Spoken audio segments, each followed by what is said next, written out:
Bom, então vamos lá, pessoal. Vamos começar aqui a nossa transmissão. A gente vai tentar fazer essa aula dessa maneira, né? É uma aula do curso de Ciências Biológicas da UFSM, a disciplina é Didática das Ciências Biológicas 1. Eu sou o Luiz Caldeira, professor dessa disciplina, junto com a Michele Amestoy. E preparei essa atividade aqui, ela deve durar uns 40 minutos, 50 no máximo, sobre concepções alternativas em ciências. É um assunto importante e é um assunto que é difícil de tratar de outra forma que não seja conversando com vocês, tá? Algumas orientações, então. O que a gente vai fazer vai ser...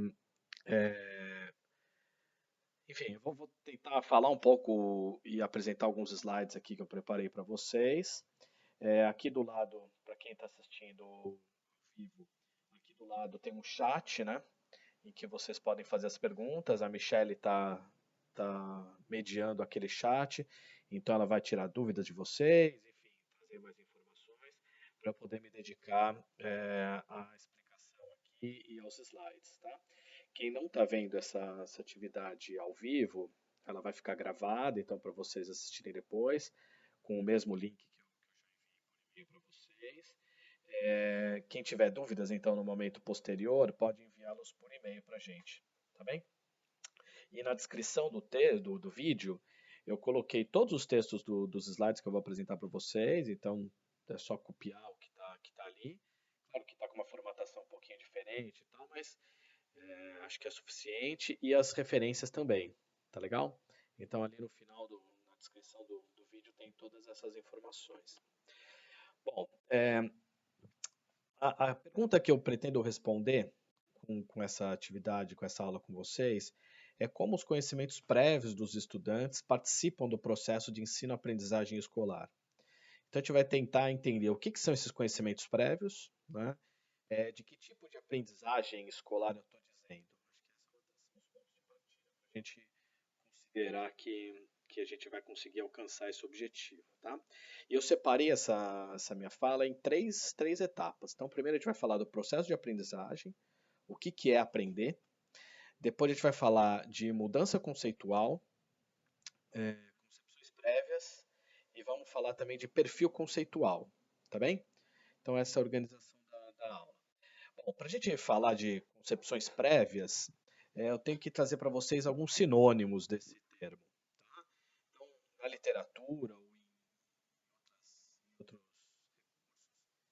você vai encontrar concepções espontâneas, concepções errôneas, misconceptions, que é a tradução de concepções errôneas, né? Concepções alternativas, que é o termo que eu prefiro usar, ideias prévias, preconceitos dos alunos, preconceitos cotidianos, enfim, tem uma série de termos que querem dizer a mesma coisa, tá? Quando a gente está falando de concepções prévias, eu estou querendo dizer aquelas ideias, aquelas concepções, geralmente de alunos, né? Porque a gente está falando do ambiente escolar, do ambiente educacional, mas são aquelas concepções que são que estão no conhecimento das pessoas antes delas serem submetidas a uma explicação escolar ou uma explicação acadêmica científica sobre aquele assunto, tá? Então, concepção prévia é tudo aquilo que eu sei antes de alguém me ensinar, né? Formalmente, tá bem? A gente vai falar um pouquinho mais sobre esse termo daqui em diante. Mas antes disso, a gente tem que ter uma ideia de o que a gente está querendo dizer com aprendizagem. Né? O que é aprender? O que é aprendizagem? Existem diversas teorias a respeito disso. Né? Tem muita gente pesquisando sobre o que é aprendizagem. Né? Agora, com a neurociência, com uma série de recursos tecnológicos, né? Esse conceito de aprendizagem tem se espalhado por vários campos, não só na educação, não só na pedagogia, na psicologia, mas também na neurociência, na neuropsicologia, médicos têm se dedicado a isso, né? Cientistas de outras áreas têm se dedicado a esse conceito de aprendizagem. Né? É sempre importante a gente lembrar que cada uma dessas teorias, cada um desses conceitos, são construídos em determinados contextos. Né?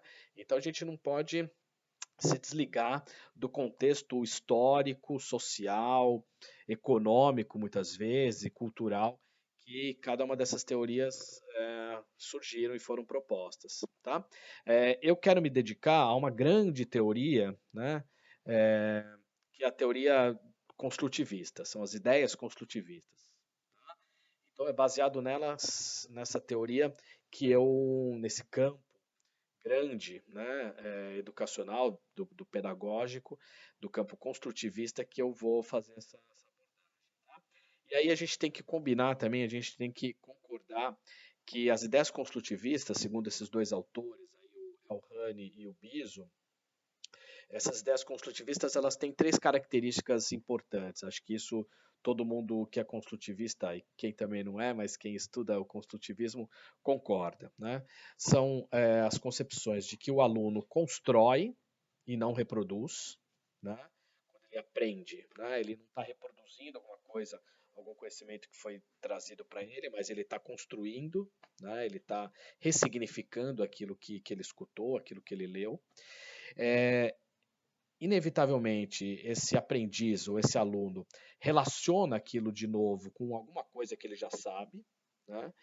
E que isso depende, essa aprendizagem do novo depende muito do que ele já sabia antes, né? Então, entendam que esse é um conceito que ele é bem oposto de um conceito de que o aluno não sabe nada, né? De que o aluno é uma folha em branco ou uma tábula rasa, e que o professor vai depositando o conhecimento dentro desse jarro vazio, ou escrevendo nessa folha em branco. Tá?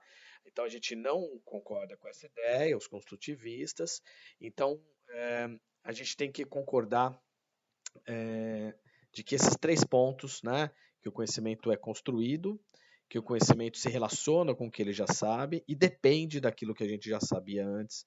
É assim que a gente aprende, tá? E aí, quando a gente está falando de construtivismo, isso nos leva a dois grandes autores, assim, talvez os mais famosos e mais antigos também do construtivismo, que é o Piaget e o Vygotsky. Eu vou começar falando do primeiro. O Piaget era biólogo, né? É um educador suíço, biólogo, né? E que colabora muito com essa teoria do construtivismo. Ele diz o seguinte, que nós, humanos, né, nós herdamos um modo de funcionamento intelectual que torna possível a nossa adaptação ao meio, graças ao equilíbrio entre dois mecanismos, o de assimilação e o de acomodação. Tá? Então, você vê que tem até uma linguagem ali que é bem típica aqui das ciências biológicas, né? Essa ideia de adaptação ao meio, né? Uma coisa um pouco confusa, um pouco equivocada para a gente nos tempos de hoje, mas ele trouxe isso da biologia para falar para os pedagogos. Né? Então, ele está falando que é o seguinte: a gente precisa o nosso funcionamento, nossa inteligência funciona graças a um equilíbrio entre assimilação e acomodação de conhecimentos novos. Né? Mas, inevitavelmente, existem conflitos cognitivos, existem aquilo que a gente fica na dúvida, que a gente não consegue, num primeiro momento, entender como funciona. Essa situação perturbadora para ele tinha duas possibilidades. Né? Ela podia ser uma perturbação do tipo lacunar. Lacunar vem de lacuna, né? É gerada pela falta de uma interpretação, de uma informação para interpretar um novo elemento. Então, quando falta alguma coisa, né, falta uma informação, eu crio um buraco, uma lacuna no meu conhecimento, isso me perturba. Né? E aí eu posso, se eu for alguém engajado com o meu conhecimento, se aquilo for alguma coisa relevante, muito importante para mim, eu posso ir buscar informações que vão preencher essa lacuna e talvez me dar uma noção de todo, né? Enfim, é, interromper essa situação perturbadora. Né? Agora, a situação perturbadora ela também pode ser do tipo conflitiva, né? Que é quando essas novas informações elas são antagônicas, elas discordam daquelas que eu já tinha. Né? Então, eu estava acomodado com a minha informação, com o meu conhecimento, e aí me chega uma informação que é conflitiva, que é contraditória com aquilo que eu já sabia, ou achava que sabia. Né? Então, esse é um outro tipo de perturbação. Nos dois casos de perturbação, seja ele lacunar ou conflitivo, é, é inerente ao ser humano mobilizar esforços para compensar isso tudo e restabelecer o equilíbrio, né? Esse equilíbrio seria alguma coisa como um estado de conforto, né? Então passo a ficar confortável com aquilo que eu sei sobre determinado assunto. Tá? Então, era assim que Piaget via as situações de conflito que levavam, né, a novas aprendizagens. Tá? Então, para o Piaget, essa aprendizagem ela precisa ter um envolvimento ativo do aprendiz. Né? Então, não existe aprendizagem sem o aprendiz, sem a mobilização da atenção e da dedicação do aluno, do estudante, do aprendiz, né? De quem está na situação de aprendizagem. Né? E as concepções que esse aprendiz já tem desempenham um papel importante nesse processo. Então, é essencial aquilo que ele já sabe sobre assuntos conexos, né? Parecidos, próximos àquele que vai ser aprendido. Né?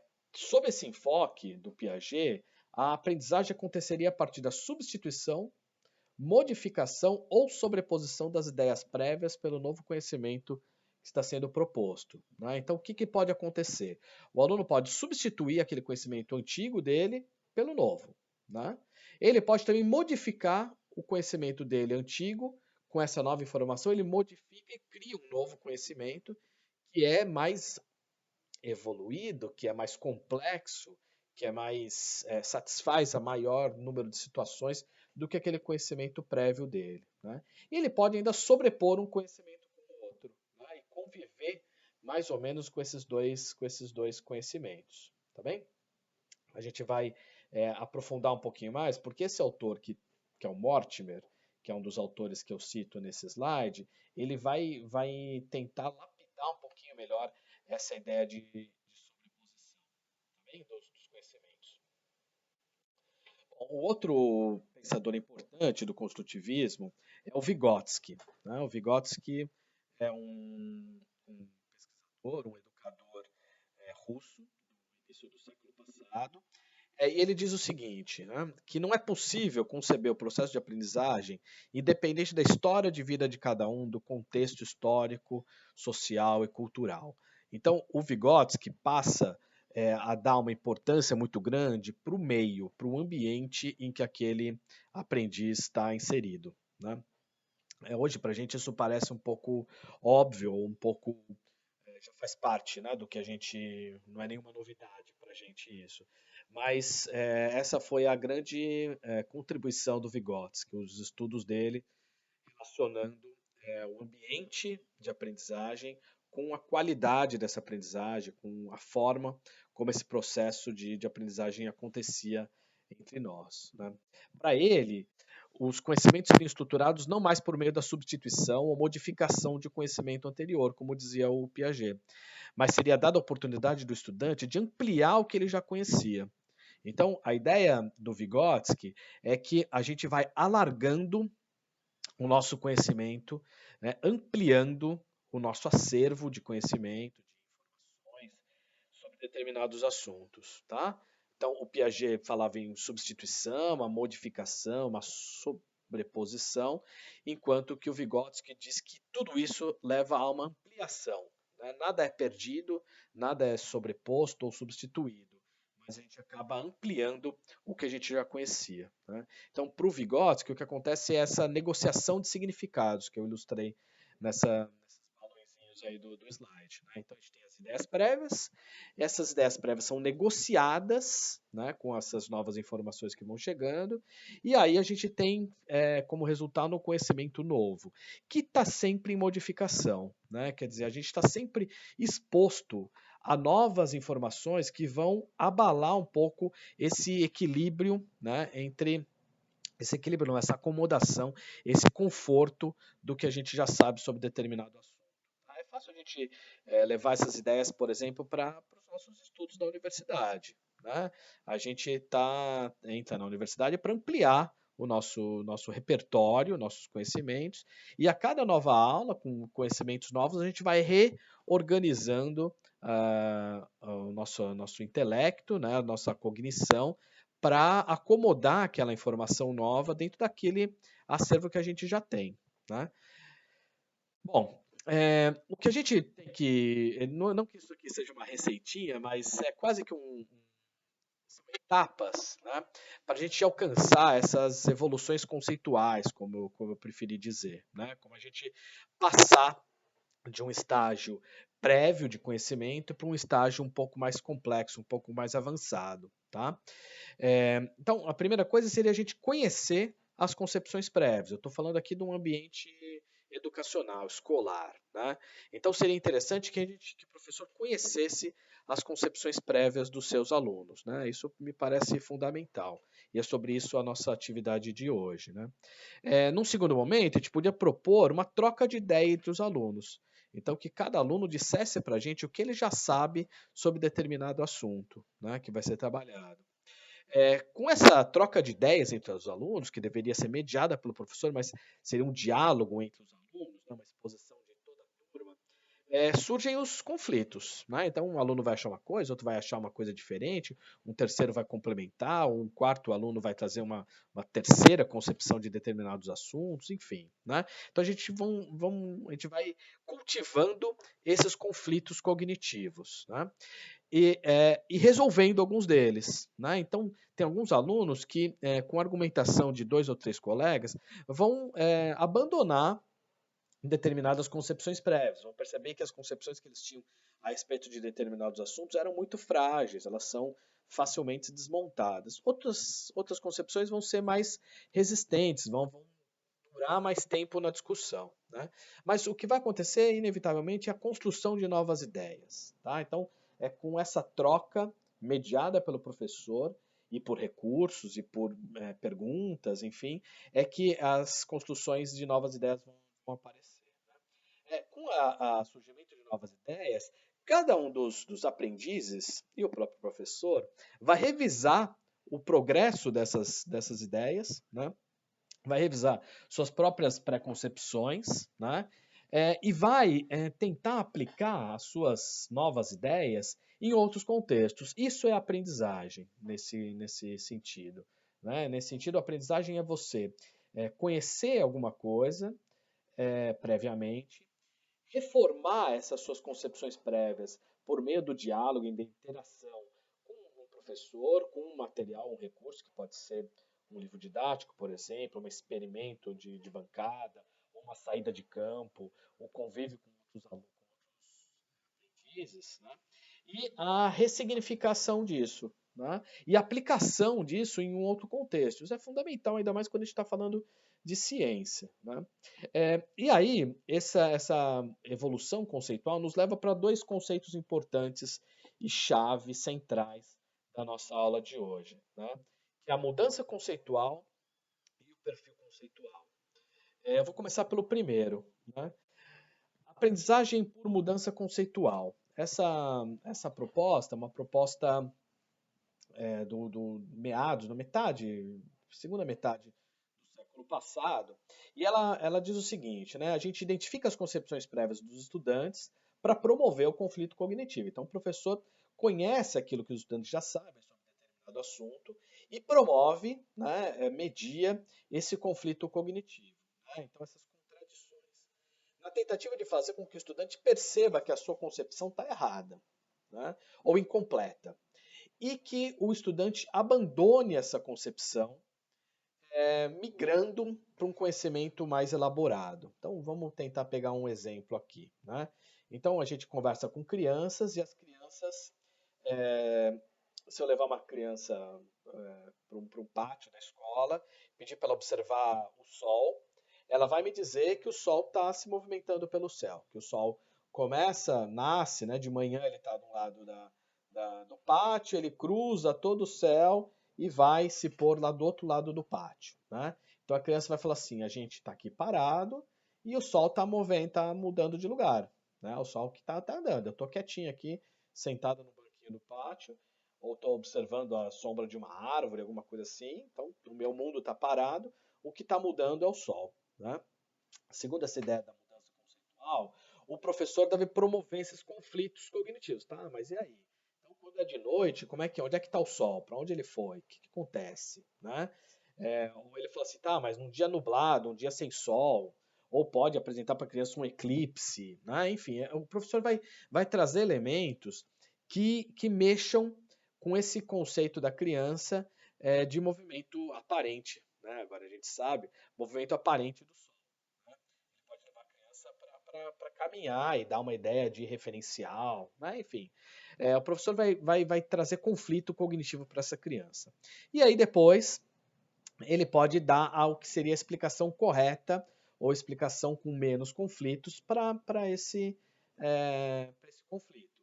Então, ele vai falar, não, olha, imagine que se a gente está se movimentando e não o Sol, ele pode fazer simulações em laboratório, simulações no pátio da escola, com uma lanterna, alguma coisa assim, e aí a criança pode perceber que essa explicação do professor, de que a gente que está em movimento, o Sol está parado, ela é mais confortável, né, ela traz menos conflitos, e ela abandona a ideia de Sol se movimentando e adota a ideia de que o Sol está parado e que a gente que está girando em torno dele. Tá? Essa é uma possibilidade, né? Uma possibilidade que é trazida pela mudança conceitual. Um grande problema disso é uma supervalorização do conhecimento científico. Né? Quer dizer, a gente começa a criar uma ideia de que o conhecimento científico é verdade e que ele é uma verdade melhor, é um jeito melhor de se explicar os eventos naturais do que outras explicações. Tá? Então, imaginem, transponham esse meu exemplo do movimento aparente do Sol para uma comunidade indígena. Né? Uma comunidade que tem como Deus o Sol, né? Entidades da natureza. Você entende que a gente vai passar a ter e que explica a criação do mundo, a cosmogonia, que explica a morte, a vida, os ciclos, por meio dessa movimentação do Sol no céu. Né? A gente estaria dizendo para aquele jovem, para aquela criança indígena, de que a gente estaria dizendo que o conhecimento científico explica melhor do que o conhecimento religioso, cultural, nesse exemplo que eu estou dando. Isso é muito perigoso. Né? Para o pessoal da mudança conceitual, né, para os teóricos da mudança conceitual, uma concepção alternativa migraria para uma concepção científica por meio de uma situação conflitiva, se ela fosse, né, se essa situação conflitiva fosse inteligível, então quem está sendo submetido a esse conflito tem que entender essa situação, né? Ela tem que ser plausível, ela tem que ser alguma coisa factível, ela não pode ser completamente imaginária ou mítica, né?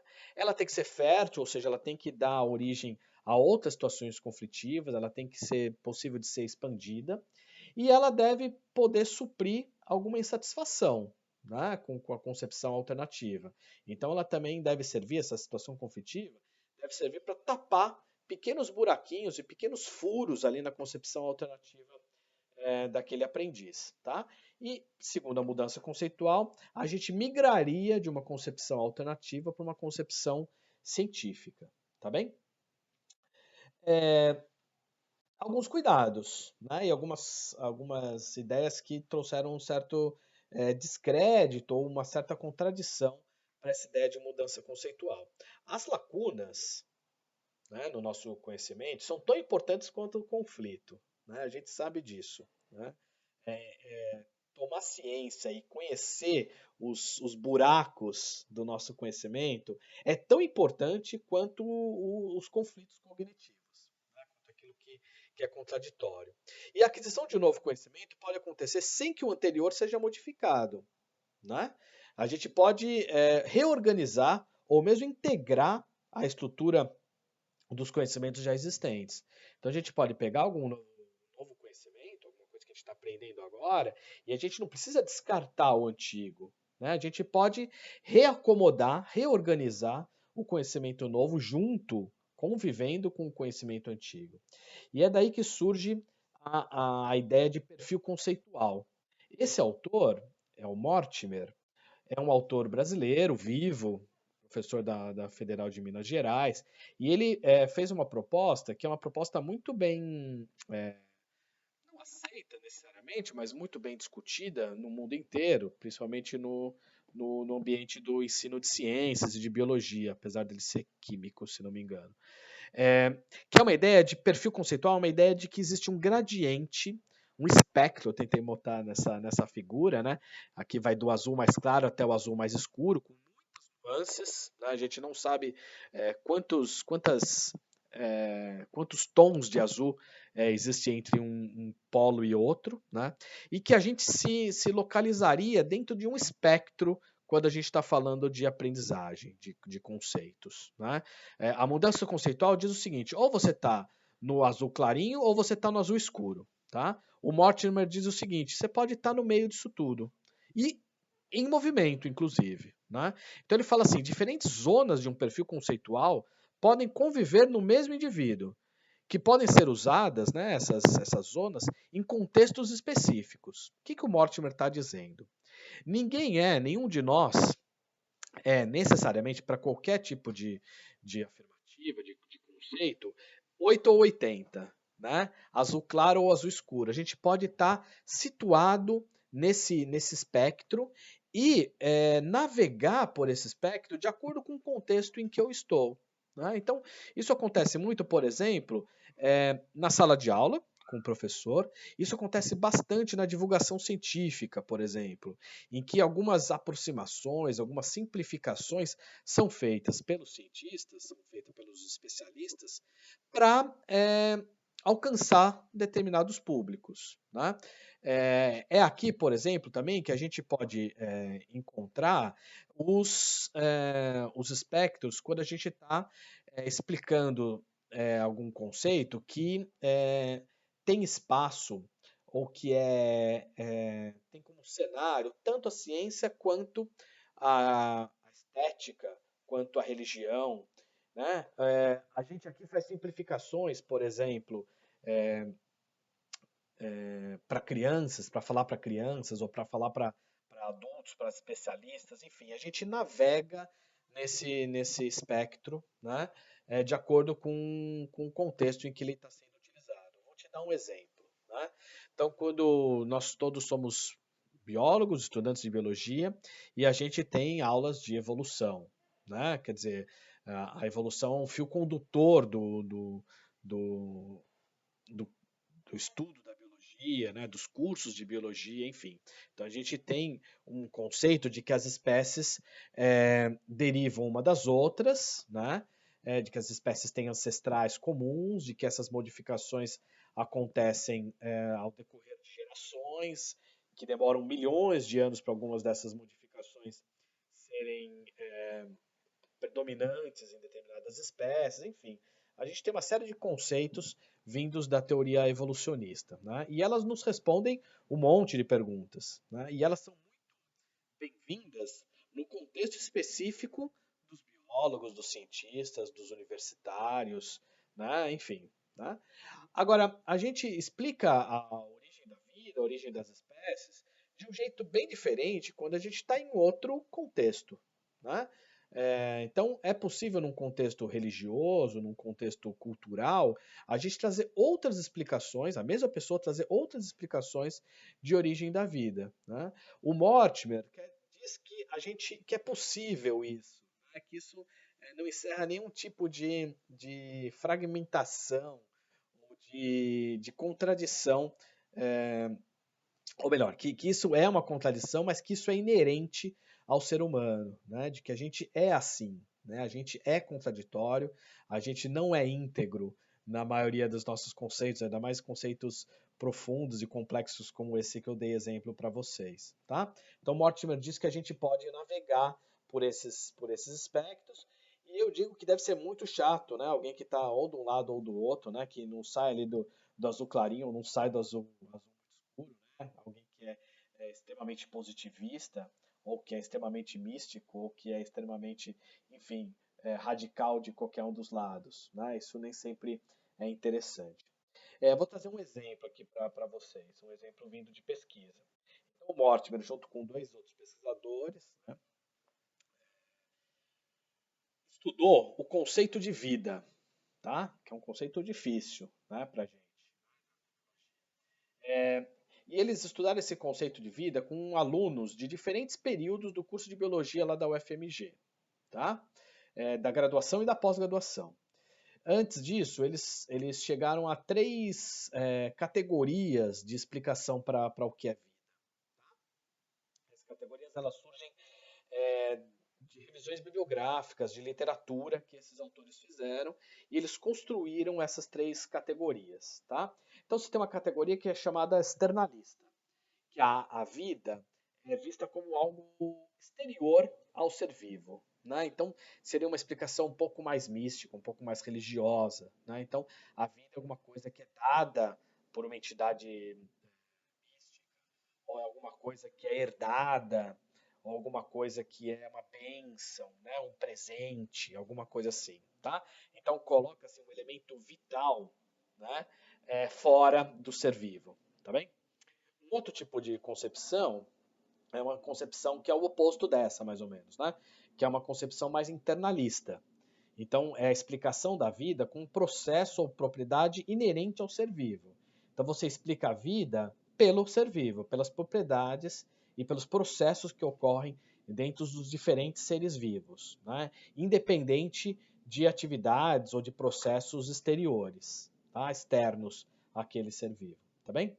E uma terceira explicação, uma terceira concepção de vida, pode ser vinda dessa, eles chamam de relacional, essa relação entre os seres vivos entre si e deles com o meio. Né? Então explica a vida pela relação entre seres da mesma espécie, seres da mesma comunidade, de populações diferentes, no mesmo bioma, no mesmo ecossistema, enfim, interagindo com elementos não vivos daquele ambiente, enfim, uma atividade,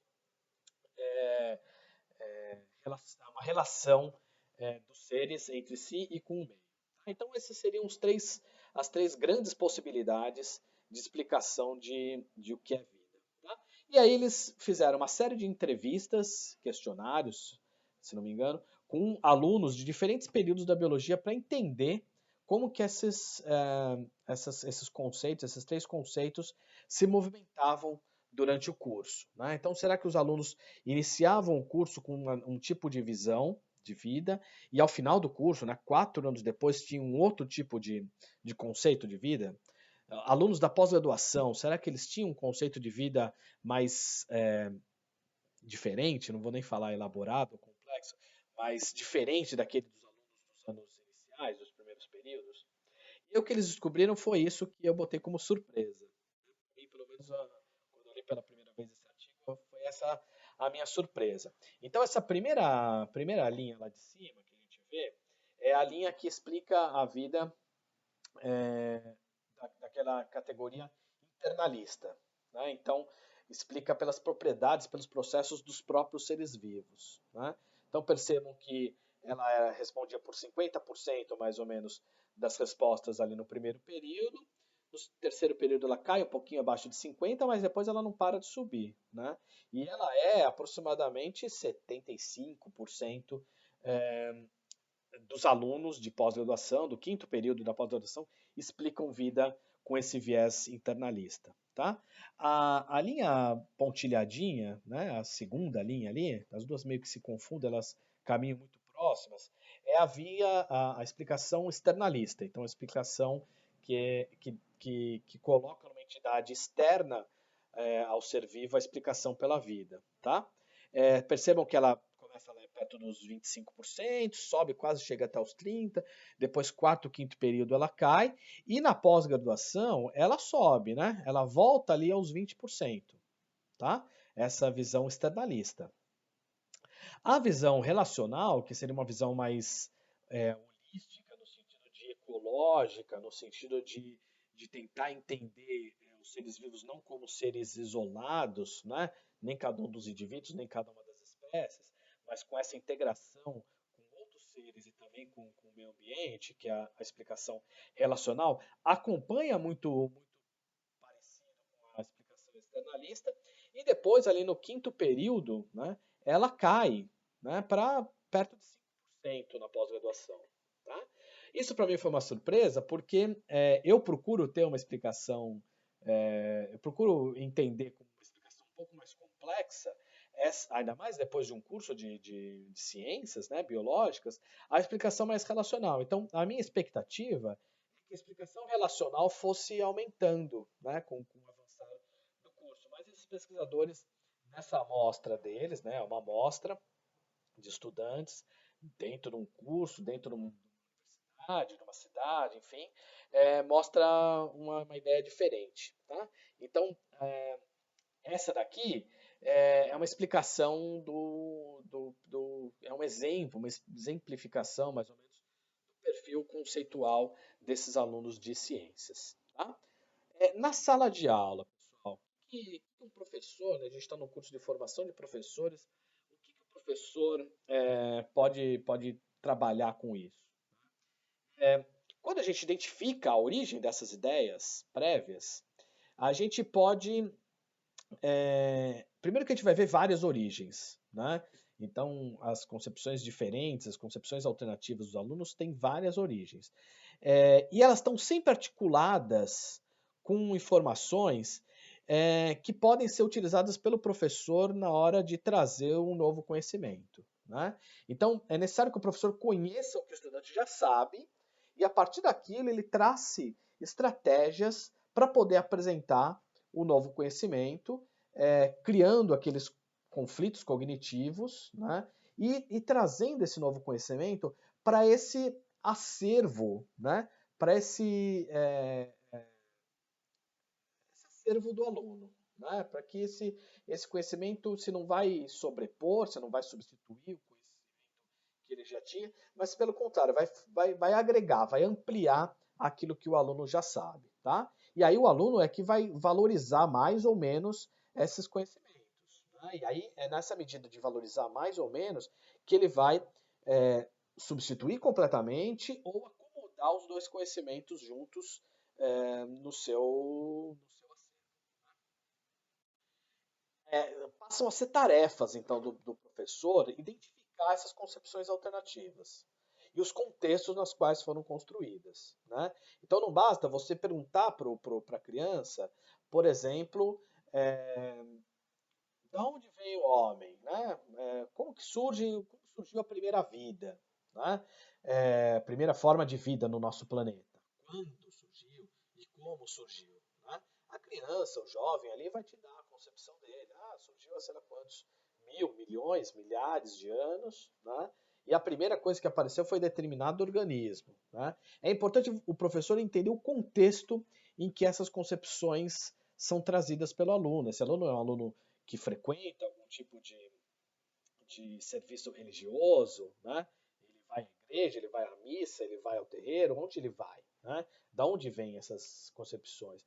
Esse aluno tem pais com formação científica, formação na universidade, na área da saúde, alguma coisa assim para trazer essas concepções. Como que isso nasce em cada um dos alunos? E aí o professor fornece oportunidade para que os alunos confrontem as suas concepções. Né? E o melhor ambiente para isso, certamente não é uma videoaula, né? O melhor ambiente para isso é um ambiente de sala de aula, né? Um ambiente de mediação do professor, de distribuição da palavra para as pessoas, de respeito com as opiniões várias, diferentes das suas, e de convívio em busca do avanço do conhecimento de cada um. Né? E aí auxiliar os estudantes na reconstrução e internalização dos conhecimentos. Né? Então, nessa reforma do conhecimento prévio, agora com esse novo elemento, né, trazido pelo professor pelas discussões em sala de aula, e a reconstrução, a ressignificação daqueles conceitos. Né? Aqui eu trouxe para vocês alguns exemplos, né, trazidos do livro desses autores, algumas concepções equivocadas, né, ou alternativas dos alunos em cada uma das áreas. Né? Vamos ficar ali, nos restringir da biologia. Então eles falam assim, né? Eles estão revendo estudos, né, já feitos, revisando estudos já feitos. Os autores falam assim: para muitos alunos, a adaptação biológica é baseada na ideia de que os organismos efetuarem conscientemente mudanças físicas como resposta a mudanças ambientais, de tal maneira que o mecanismo evolutivo seria baseado em uma mistura de necessidade, uso e falta de uso. É uma ideia bem associada ao Lamarck, né? Mas que para muitos alunos é assim que acontece. Né? Então, quando você pergunta e vai a fundo, debate com alunos, antes deles terem aulas de evolução, né, na escola, como que acontece o surgimento de novas espécies e de novos, é, enfim, novas espécies, novos comportamentos, enfim, eles vão trazer essa ideia de necessidade, uso e falta de uso. Né? E eles também detectam que alguns alunos pensam que o tamanho dos organismos é determinado pelo tamanho de suas células. Né? Então, quando eu falo assim, quando eu peço para ele desenhar ou me dar uma ideia do tamanho de uma célula de uma minhoca, ele vai falar que é desse tamanho. Tá, e o tamanho da célula do elefante? Ah, do elefante é desse. Do elefante é maior. Né? Quanto maior o organismo, maior é a sua célula. Tá? Vocês têm uma série de outros exemplos para me dar, né? Especialmente aqueles que já deram aula ou que têm irmãos mais novos, enfim. Né? Ideias, por exemplo, relacionadas à genética, acho que são as mais folclóricas, assim, né? Então, não, ninguém aqui nunca comeu DNA. Me mostra uma célula onde tem DNA, né? Ou o conceito de célula também, né? Você já comeu célula hoje? Enfim, são perguntas clássicas aí que a gente escuta as respostas diferentes daquelas que a gente aprende no curso superior, né? E é baseado nisso que eu quero propor a atividade da semana para vocês, já encaminhando aqui para o final da nossa videoaula, tá? A ideia é que você vai conversar com alguém do seu convívio próximo. Então, em termos de isolamento físico, você não deve visitar ninguém, tá? Então, você deve fazer isso da sua casa. Então, se você tem na sua casa uma criança, um idoso ou um adulto que não tenha formação em ciências ou em saúde, é com ele que você vai conversar. Tá? Se você não tem alguém com esse perfil na sua casa, né, no seu ambiente, você pode fazer isso por telefone, por ligação, por videochamada com alguém. Tá? Então, também uma forma de você se aproximar das pessoas. Tá? Você vai conversar com essa pessoa sobre duas sugestões aqui. Ou o caminho dos alimentos, ou o caminho do sangue no nosso corpo.